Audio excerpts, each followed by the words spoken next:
everyone, welcome back to my channel. So today I'm going to be doing a very exciting video about how I've been using my Erin Condren Teacher Planner this year. I can tell you very honestly that I have been purchasing this planner for 3 years now. I'm in my 4th year of teaching, and again, I'll be honest with you, the first 2 years that I had the Erin Condren Teacher Planner, I was using it off and on. My 2nd year when I purchased it, I had 2 different grade levels. It was 2 new curriculums for me, 5th and 6th grade, and it was always in flex, and I was getting used to the curriculums, and then I had a lot of students on my caseload. So it was a very difficult year for me to consistently use a planner because everything was always changing, and it was just kind of like I was always erasing and, you know, washi tape. It was just a mess. So 2nd year I was off and on with it. And then my 3rd year I had my baby. I was on maternity leave, and then I came back, and from then on out it was still again off and on of me using the Erin Condren Teacher Planner consistently. So this year when I purchased it, it's a lot of money. So you purchase one Erin Condren planner for every school year. So you get a whole 12 months and then 40 weeks of lesson planning pages, along with other stuff that I'll show you in a second. But I spent a lot of money on this, and I was like, you know what, Rachel, you really need to get more on top of using it consistently and really genuinely using it to plan out my weeks and to plan out my units and stuff like that. So I can proudly say that I have been using it every single week this year. 26 weeks. No, that's not right. That's not right. Oh my god. 29 weeks. And we're almost to the end of the school year, so I thought I would go ahead and show you how I use my lesson planner to plan out my lessons, my units, and because I'm a special education teacher, I also go into how I schedule all those meetings and everything. So if you're interested to see how I've been using the Erin Condren Teacher Planner, my planning style, and just kind of how my days look like, then you can just keep on watching. Alrighty, so here is my teacher planner.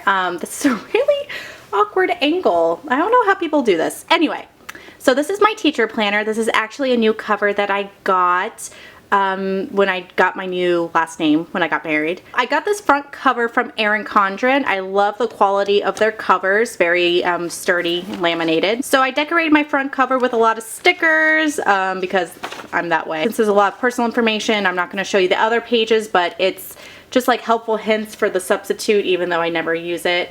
And then also just some school information. So here's the next page. It's holidays and dates to remember. I highlighted some of the ones that I thought were important to remember. So this next page is actually, let me show you real quick. It was like a absent log, but we have a online software that monitors that, and I'm not the one that monitors absent students. It's my homeroom teacher, so I turned this into a communication log just to document when I'm talking to parents and for the reasons why. And as you can see, I've barely used it because I have, again, software on a computer that does that. So this next page and the next couple pages are graph paper. And so on the first page, I wrote down the 2016-17 schedule. So by day, Monday through Friday, because we have different specials on different days. And then I also have, at the beginning of the year, I had 2 different offices. So I had one office where I just had it as a small group setting area, and then this next office was where I did all of my whole group instruction.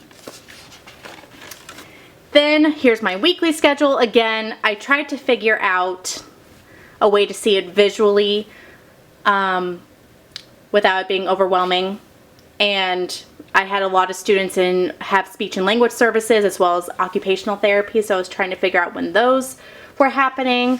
And again, I tried to be all fancy and did my math and language arts pacing, but I only did it for quarter 1. Maybe next year I'll get to quarter 2 through 4. Here is, I guess this was the end of year meeting last school years, and ideas for this school year. And then I take notes during staff meetings and 6th grade meetings and stuff like that. And then the next couple pages are the monthly pages. The one thing I wish that Erin Condren did was have the monthly pages and then the lesson planning pages right after, because I find myself having to go back and forth between the months and then going to the lesson planning tablets all the way back here. So that's my only gripe with that. I wish that the lesson planning pages were right after the months, like 5 lesson planning spreads and then to the next month, but whatever. So I document when my first day of work is, all my teacher work days, and I put stickers in. And again, just notes from our staff meeting, more notes from the 6th grade meeting. And here is my first month back at school. Fun times. Another month. Had Gemma's first birthday right here. That was fun. Then I put when my common assessments are due in the online database. So common assessments are basically the assessments that we use to monitor if they're understanding the standards or not, and my students do participate in those. So I make sure that I know when they're due. Oh, I had my weight loss journey in here. Forgot about this. I have even rewards and everything. So here's November. Again, it's just a lot of when quarter 1 ends, CA2, blah, blah, blah, IEP scheduling. I used the sticker book from Erin Condren to make this winter break little thingamajiggy here. Nothing really was happening in December except for winter break. Holla! I have some to-dos. I started writing to-dos over here.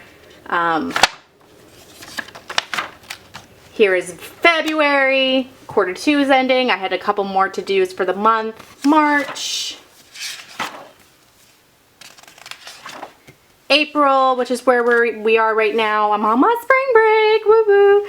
Then we have a teacher work day on the 17th, and then we just resume. And it's 4th quarter. I cannot believe it. It's crazy how quickly it flies by. Then we have May. I document when we have 2-hour early releases and stuff like that. And then June, which is going to be the best. Last day of work, my nephew's first birthday. I started documenting something during a 6th grade meeting, but then we changed our minds, so I stopped. And then here is the lesson planning spread. So this was my first week. We start after Labor Day. And as you can see, I have stickers at the top that cover up the boxes that have like the period and the time and stuff. This is what it normally looks like. So this is what it normally looks like. It has subject and period and time. But I had these stickers made by Amore de Jane. She's an Etsy shop obviously on Etsy, and she makes teacher stickers. So I put these at the top. And these are my, I guess, class periods. So I have a program called Transmath that I do in the mornings. It's a remediation program. So Transmath involves number sense, place value, and just, you know, a lot of groundwork and scaffolding. Then I teach core math during this time. And I put the times at the top throughout the week. Then I have language arts. Core time. Then I have a program called Language. That's a comprehensive program, involves decoding, writing, comprehension, stuff like that. Then I have a to-do section, goals, and then other. So at the beginning of the year, I was writing down what I wanted my students to accomplish in each subject area. So for language arts, I wanted them to be able to identify text features. And then in math, I wanted them to be able to compare and order integers, which is what we were working on. So in each subject area, I have the days. First day of school, I had to poop emoji because I love this emoji. It's so cute. And so then we go through the days. So my remediation time is from actually 8:45 to 9:15, but during this week, it was kind of in flex. So I had them do a baseline assessment and stuff like that. During math, I have stations. I typically do stations. That's best practice in our county. We have a workshop model, so I do a whole group lesson, a mini lesson for about 10 minutes, and then we go through stations. So as you can see, as I go through, I have different areas that they or different standards that they try to develop at each station. Yeah, so this is basically what my my spread looks like. And you can see that I have washi tape that shows, oh, they have specials in between these two subject times. They have social studies, and sometimes we have tea meeting on Tuesdays. And then I have a to-do column, so for each day I try to get a couple to-dos done. The goals, again, like I told you, it's just standards that I want them to accomplish. And then anything that's like something I can't fit into the other boxes, like this Thursday was back to school night at 6:30. So I had to write that there so I remembered. Some weeks I just don't have time to get goals and that other thing done or other column done. Start decorating with washi tape. I tried this thing where I said I wanted things to copy, to file, and to grade, but then it just got too cumbersome, so I started just doing to-dos. And again, I continued with the washi tape just to remind myself.